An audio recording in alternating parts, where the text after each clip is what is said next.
नमस्कार जी, बहुत बहुत शुक्रिया आप सब लोगों का। Good morning to one and all. आप लोगों के साथ मैं जुड़ा हुआ हूँ सुबह के बुलेटिन के लिए, और आप पंजाब केसरी टीवी देख रहे हैं। दिन भर की और रात 9 बजे के बाद, 9:30 बजे के बाद की जो खबरें हैं उनको लेकर हम इस बुलेटिन में आते हैं, कि आपको ये आइडिया हो जाए कि देर रात जब आप सोए थे तो क्या क्या हुआ और आज दिन भर किन खबरों पर नजर रखने की जरूरत है। जल्दी से जल्दी जुड़ जाइए, इसको शेयर भी कर दीजिए ताकि आपके साथ साथ आपके जो चाहने वाले फेसबुक पर आपके साथ जुड़े हुए हैं, आपकी जो फ्रेंड लिस्ट है उस तक भी ये बुलेटिन सीधे पहुंच जाए और उनको भी देश दुनिया की तमाम खबरों के बारे में पता चल सके। तो बात ये रही कि जब आप सोए थे तो एक बड़ी घटना होगी। जी हाँ, रात अधिकांश लोग जब सोने की तैयारी कर रहे थे या सो चुके थे तो 10:30 बजे उत्तर भारत में एक भूकंप आया, जिसने दिल्ली, पंजाब, हरियाणा, हिमाचल, जम्मू कश्मीर समेत तमाम जगहों पे लोगों को दहशत में डाल दिया।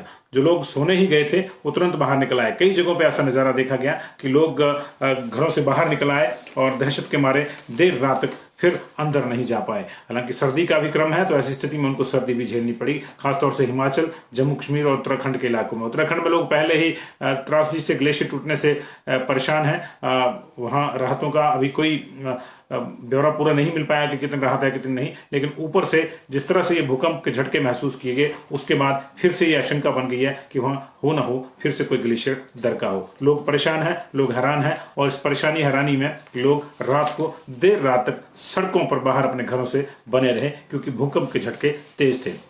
शुरुआती मामलों में भूकंप को डबल माना जा सकता है। डबल इसलिए क्योंकि इसके दो सेंटर सामने आ रहे हैं, एक अमृतसर में और एक कजाकिस्तान में। कजाकिस्तान का जो भूकंप है उसको लेकर और अमृतसर के भूकंप को लेकर भी अलग अलग तीव्रताएं मापी गई हैं। ये टोटल जो झटके आए ये 10:31 से लेकर 10:34 के बीच में आए। कहीं 2 झटके महसूस किए गए, कहीं 3 झटके महसूस किए गए। हिमाचल प्रदेश में 10:32 और 10:34 के 2 मिनट के बीच में 2 झटके महसूस किए गए।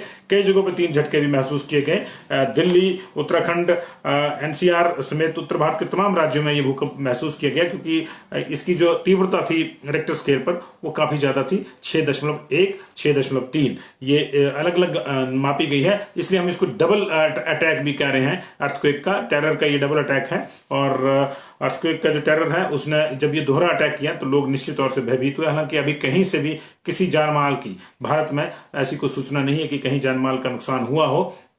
कुछ जगहों पे खिड़कियों के शीशे जरूर झटके जहां ऊंची गगनचुंबी इमारतें थी, लेकिन बाकी जगहों पे फिलहाल शांति है। इसका मतलब ये माना जाना चाहिए कि जो कजाकिस्तान वाला भूकंप है उसको हम लोग अपने सेंटर में रख के चलते हैं कि वही मेन था, और अमृतसर वाला जो सेंटर था वहां से होकर गुजरा होगा तो ऐसा लगा होगा, ऐसा आभास हुआ होगा कि अमृतसर का सेंटर जो है वो भी कहीं सक्रिय हो गया है। ये ऐसा होता है जब 2 टेक्टोनिक प्लेट्स पे भूकंप पास पास में आते हैं तो इस तरह से होता है। हालांकि अमृतसर और कजाकिस्तान वाली टेक्टोनिक प्लेट जो है वो अलग नहीं है, एक ही है। तो एक ही उसमें और एक ही ध्रुव की ओर को अगर 2 जगह सेंटर हैं और उनका रेंज एक है तो आपस में ये रेंज मिल जाती है।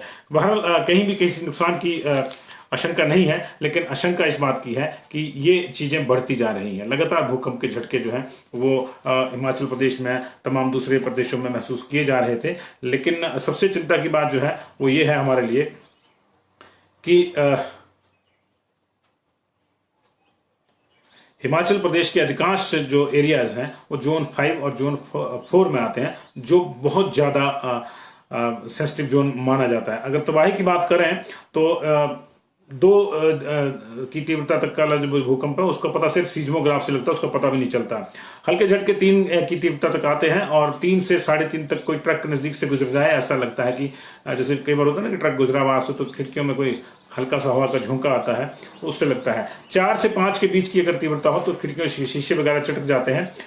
5 से 6 में हो तो फर्नीचर हिल जाता है, मकानों में हल्की दरारें आ जाती है। लेकिन 6 से ज्यादा हो तो कच्चे घर गिर जाते हैं, इमारतों की नींव दरक सकती है और ऊपरी मंजिलों को भी नुकसान हो सकता है। तो ये 6 से ऊपर का था, 6 से 7 के बीच की बात कर रहे हैं। हिमाचल प्रदेश में जिस तरह से सेंसिटिविटी है हमारी जोन 5 की, तो अगर यहाँ ये 6 का भूकंप रहता है तो निश्चित तौर से बहुत नुकसान होगा। लेकिन अब आप पूछेंगे कि नुकसान क्यों नहीं हुआ, वो इसलिए नहीं हुआ कि इसकी जो तीव्रता थी उसके एपिसेंटर पे जो कजाकिस्तान में था वहां मापी गई है। भूकंप के साथ ये एक तथ्य जुड़ा हुआ है कि जो इसकी एपिसेंटर पे तीव्रता होती है उसी को फाइनल सब जगह की तीव्रता माना जाता है। वास्तविकता यह है कि हर सीज्मिक माइल पे इसकी तीव्रता में कमी आती जाती है। 1250 किलोमीटर यहाँ से कजाकिस्तान का इसका जहाँ एपिसेंटर था वो है 1250 सिस्मिक माइल पे। और ऐसी स्थिति में यहाँ ये बिल्कुल वैसे ही आया होगा जैसे 3 से 4 डिग्री की तीव्रता वाला भूकंप यहाँ महसूस होता है। अगर हिमाचल में, मतलब मेरे कहने का मतलब है कि अगर यही भूकंप हिमाचल में आया होता तो ज्यादा तबाही होती, लेकिन वहां आया है तो यहाँ आते आते इसकी उतनी ही असर रह गया जितना 3 से 3.5 डिग्री वाला जो माफ के डिग्री तीव्रता वाला जो भूकंप है उसका रहता है। इसलिए जो है यहाँ जान माल का कोई नुकसान नहीं हुआ, लेकिन फिर भी एहतियात जरूरी है क्योंकि इसके आफ्टरमैथ्स भी आते हैं, इसके जो रिवर्स ट्रिमर्स हैं वो भी आते हैं, तो वो भी हल्के फुल्के आ सकते हैं। 24 घंटे के भीतर ये इसका जो है रिवर्स झटके आते हैं। भूकंप के बाद अब बात करते हैं कोरोना की।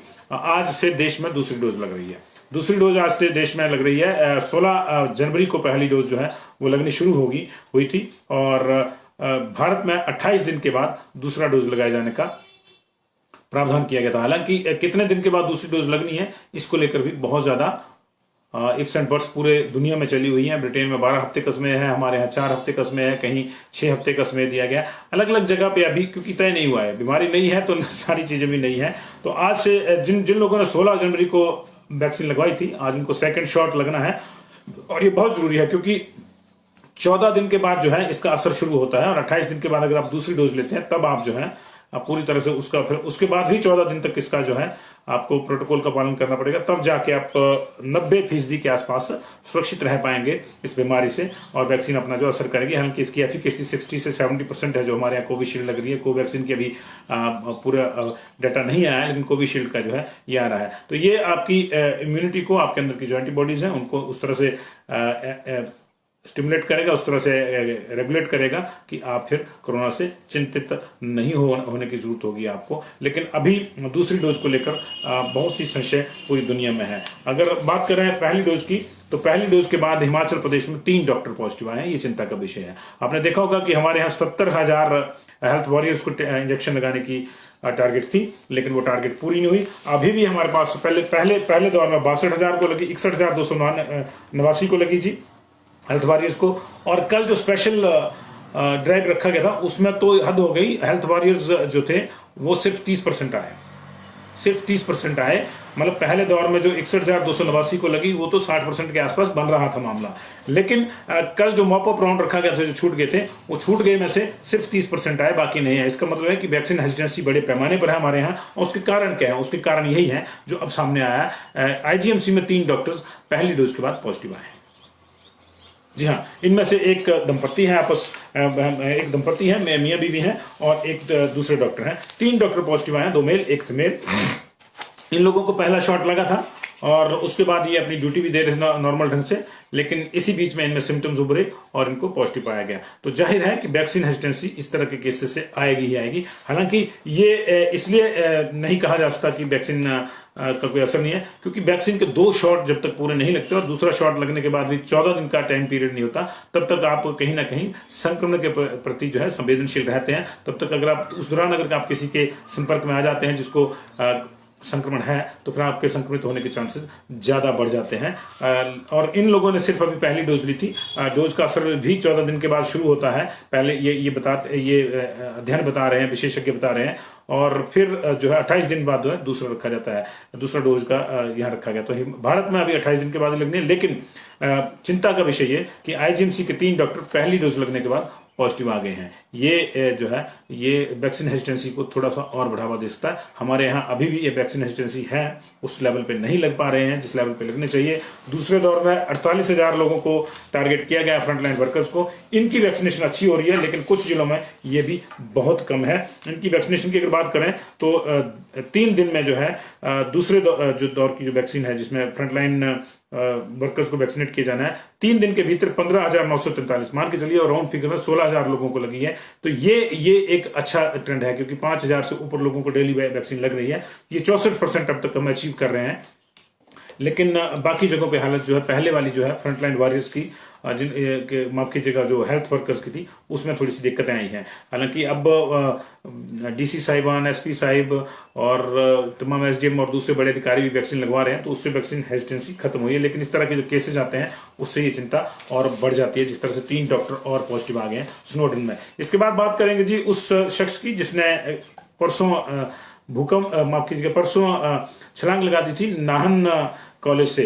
कोरोना पॉजिटिव आने के बाद पति पत्नी कोरोना पॉजिटिव आए थे, जोगिंदर नगर के रहने वाले थे, बैंक अधिकारी थे नाहन में, ये बैंक में काम करते थे और उन्होंने 5वीं मंजिल से छलांग लगा दी थी, जिसके बाद उनकी स्थिति काफी गंभीर थी। अनफॉर्चुनेटली पीजीआई में उनकी डेथ हो गई, उनको बचाया नहीं जा सका। लेकिन इसके बाद एक सवाल फिर से वही खड़ा हो गया जिसके हमने कल कहा थी कि ऐसे क्या कारण रहे कि एक कोरोना संक्रमित व्यक्ति को आप इतना भी नहीं समझा पाए कि आप बिल्कुल सामान्य हैं, आप में कोई ज्यादा सिम्टम नहीं है, आइसोलेशन वार्ड में थे तो निश्चित तौर से थोड़े सिम्टम हो गए उनमें, लेकिन उनको आप ये जो है समझा ही नहीं पाए कि ये जानलेवा नहीं है और आप इससे रिकवर कर जाएंगे। 4 दिन उनको हो गए थे, 4 दिन के बाद उन्होंने 4-5 दिन के बाद उन्होंने रिकवर हो जाना था, लेकिन इस दौरान उनमें अवसाद आया, उनमें टेंशन आई और उस टेंशन का नतीजा ये निकला कि उन्होंने छलांग लगा दी 5वीं मंजिल से। उनकी पत्नी भी संक्रमण का शिकार है, वो भी अभी आइसोलेशन वार्ड नाहन में ही है। इसी बीच Nahan hospital, Nahan medical college ने जो है एक टीम गठित करेगी, जांच कमेटी बनाई गई है। लेकिन बड़ा सवाल ये है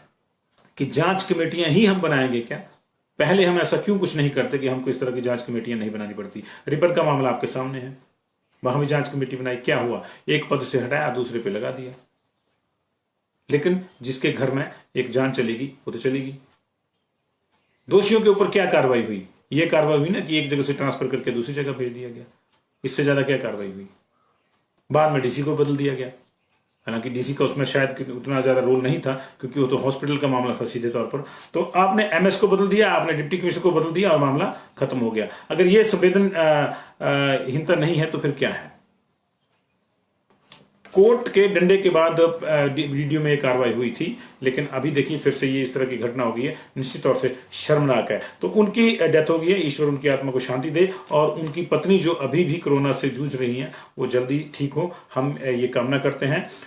ये हिमाचल के लिए जो है चिंता का विषय है कि कोरोना काल में 2 ऐसे मामले सामने आ गए हैं जहां आइसोलेशन वार्ड में किसी ने आत्महत्या की कोशिश करी है और उसकी जान चली गई है। पहले मामले में डायरेक्ट उन्होंने फंदा लगा लिया था, उनकी तो तुरंत जान चली गई थी। यहाँ इन्होंने छलांग लगाई, इनको बचाने की कोशिश की गई लेकिन नहीं बचा पाए क्योंकि 5वीं मंजिल से कूदे थे तो बहुत ज्यादा चोटें उनको आई थी। और फिर मेंटल फ्रेम जो होगा इस मामले में वो भी ज्यादा कई बार प्ले कर जाता है रोल। तो ये चिंता का विषय जी। आज से जो है 9th और 11th की फाइनल डेट शीट जो है वो डिक्लेयर कर दी गई है, 9th और 11th की बोर्ड की, एचपी बोर्ड की। पंजाब केसरी टीवी के ऊपर जो मैं आपको ये खबर दे रहा हूँ तो ये पंजाब केसरी अखबार में भी छपी है। इसे आप पूरी जानकारी के लिए पंजाब केसरी अखबार पढ़ सकते हैं। आज फ्रंट पेज पे ये खबर लगी है। 9वीं और 11वीं के परीक्षार्थियों की जो फाइनल परीक्षा है वो 4 मार्च से होंगी। 9वीं की जो डेट शीट है उसके अनुसार 6 मार्च को पहला पेपर संस्कृत, उर्दू, पंजाबी, तमिल, तेलुगु का होगा, 9 को इंग्लिश का होगा और इसके अलावा 12 मार्च को आर्ट्स, स्केल और ज्योमेट्री, स्वर, संगीत, गृह विज्ञान, वाणिज्य, एलिमेंट्स ऑफ बिजनेस इत्यादि, एलिमेंट्स ऑफ बुक कीपिंग, ये इनका पेपर होगा जी। और ये 12 मार्च को है ये। और उसके बाद 15 मार्च को गणित का पेपर होगा, 17 मार्च को हिंदी का पेपर होगा, 19 मार्च को फाइनेंशियल लिटरेसी का, 22 मार्च को विज्ञान एवं टेक्नोलॉजी, साइंस एंड टेक्नोलॉजी का, 23 मार्च को आर्ट्स बी और 25 मार्च को सामाजिक विज्ञान की परीक्षा होगी जो लास्ट पेपर होगा। तो 9 मार्च से 6 मार्च से इनके पेपर लगेंगे 9th के और 25 मार्च को खत्म हो जाएंगे। 11th की अगर बात करें तो बोर्ड ऑफ स्कूल एजुकेशन के मुताबिक जो है 11वीं कक्षा की डेट शीट के जो है वो 4 मार्च को सोशियोलॉजी, 5 को फिलोसफी, 6 को हिस्ट्री, 8 को बिजनेस स्टडीज और फिजिक्स, 9 को पब्लिक एडमिनिस्ट्रेशन, 10 को अंग्रेजी, 12 को पॉलिटिकल साइंस, 13 को अकाउंटेंसी एवं केमिस्ट्री, 15 को साइकोलॉजी, 16 को इकोनॉमिक्स, 17 को ज्योग्राफी, डांस, फाइन आर्ट्स इत्यादि, 18 को human ecology and family science, 19 को मैथमेटिक्स, 20 को हिंदी, 22 को बायोलॉजी, 23 को फ्रेंच, उर्दू, संस्कृत, 24 को computer science, physical education, yoga, 25 को म्यूजिक, 26 को information technology, enabled services, automotive, private security, retail इत्यादि इत्यादि। और 27 मार्च को जो है फाइनेंशियल लिटरेसी की परीक्षा होगी। तो ये भी परीक्षा जो है ये 27 मार्च को खत्म हो जाएंगी। और ये बोर्ड ने जो है फाइनल डेट शीट कर दी है। टेंटेटिव पहले भी आई थी, वो भी हमने आपको बताई थी। तो ये फाइनल जो है बोर्ड ने ये डेट शीट जो है कर दी है। इसके बाद रुक करेंगे एक और बड़ी खबर का। हरियाणा की ये खबर हम लेंगे। हरियाणा के रोहतक में शुक्रवार रात एक फायरिंग हुई और 5 लोगों की उसमें जो है कुछ अज्ञात हमलावरों ने गोली मारकर हत्या कर दी। ये लोग जिम में जो है कुश्ती की प्रैक्टिस कर रहे थे और इसमें जो है कोच और खिलाड़ियों पर हमलावरों ने फायरिंग कर दी। रंजिश से बताई जा रही है पुरानी। हरियाणा में इस तरह की रंजिश पहले भी सामने आ चुकी है। खिलाड़ियों की आपसी रंजिश जो है वो इस तरह के गोल खिला चुकी है पहले, और अभी भी ऐसा कहा जा रहा है कि घटना की वजह कोई पुरानी रंजिश है। हमलावरों की पहचान नहीं हो पाई है। कॉलेज के अंदर मेहर सिंह अखाड़ा में हुई फायरिंग की घटना में जो है 7 लोगों को गोली लगी थी और जाट कॉलेज में ये फायरिंग हुई है। 7 लोगों को गोली लगी थी। 2 जो है अभी जूझ रहे हैं जिंदगी और मौत के बीच में, लेकिन 5 लोगों की जो है मौत हो गई है। इसमें जो है 2 लड़कियां भी शामिल हैं जिनकी मौत हुई है। पूजा और साक्षी नाम बताया गया उनका। मृतकों के शव पोस्टमार्टम के लिए भेज दिए गए हैं। और कोचों का झगड़ा ये बताया जा रहा है प्राथमिक जो शुरू में बात आ रही है कि रेसलिंग के कोचों के भी झगड़े में ये वारदात हुई है। हमलावर खुद भी कोच है ऐसा बताया जा रहा है, लेकिन अभी उनकी पहचान नहीं हुई है। तो ये चिंता का विषय कि लगातार इस तरह से जो है हरियाणा में वारदातें हो रही हैं और उसको हम नाथ नहीं पा रहे हैं। आज से चेन्नई में दूसरा टेस्ट भी शुरू हो गया है और उसको लेकर आज दर्शक भी आ रहे हैं। अभी शुरू में जो है सुबह सुबह दर्शक उतने नहीं है, लेकिन ऐसा माना जा रहा है क्योंकि सेकंड सैटरडे की छुट्टी है, कल संडे की छुट्टी है, तो दर्शक जरूर आएंगे। 50% कैपेसिटी के साथ दर्शकों को जो है अलाउ किया गया है इस टेस्ट मैच में। इस टेस्ट मैच में अगर इंडिया की जीत जरूरी है उस लिहाज से अगर इंडिया को वर्ल्ड टेस्ट चैंपियनशिप के फाइनल में पहुंचने की अपनी उम्मीदें बनाए रखनी है तो फिर ये टेस्ट हर हाल में इंडिया को जीतना होगा। बेसिकली इंडिया को इस सीरीज में 2 टेस्ट जीतने होंगे, तब जाके वो वर्ल्ड टेस्ट चैंपियनशिप के फाइनल में प्रवेश पा पाएगा। न्यूजीलैंड वहां पे ऑलरेडी फाइनल में पहुंच चुका है, लेकिन अभी ऑस्ट्रेलिया, इंग्लैंड और इंडिया के बीच मामला फंसा हुआ है। इंग्लैंड को 3 मैच जीतने होंगे इस सीरीज के, तब जाके वो फाइनल के लिए क्वालिफाई कर पाएगा। इंडिया को 2 जीतने होंगे, लेकिन अगर ये दोनों ही ये चीजें नहीं कर पाते, मतलब इंग्लैंड 3 भी नहीं जीत पाता, 2 भी नहीं जीत पाता, तो ऑटोमेटिकली जो तीसरा बंदा है उसको फायदा हो जाएगा, वो है ऑस्ट्रेलिया। ऑस्ट्रेलिया की टीम ऑटोमेटिकली, जो वो सीरीज नहीं खेल रही अभी, वो ऑटोमेटिकली उसके जो नंबर है उसके आधार पर वो वर्ल्ड टेस्ट का चैंपियनशिप के फाइनल में पहुंच जाएगी। तो ये उस लिहाज से थोड़ा सा हमारे लिए सेंसिटिव है ये सीरीज, क्योंकि अब 3 मैच बचे हैं, तीनों ही जीतने हैं। तो अगर आज का मैच जीत लेते हैं तो ऑस्ट्रेलिया के बराबर पॉइंट हो जाएंगे।